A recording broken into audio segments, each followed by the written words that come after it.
Gas सिलेंडरच्या तुटवड्याचा आज पहिला बळी गेला. आंधळी मिर्झापूरचे वंचित बहुजन आघाडीचे माजी सरपंच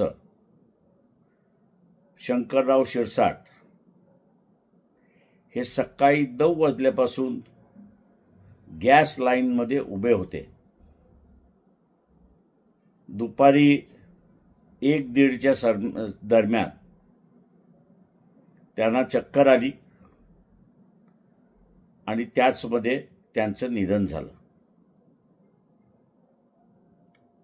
गॅस तुटवडा होणार याची अगोदर कल्पना दिली होती. शासनाने नियोजन व्यवस्थित केलं असतं तर कदाचित माजी सरपंच शंकरराव शिरसाट यांचा जीव वाचला असता.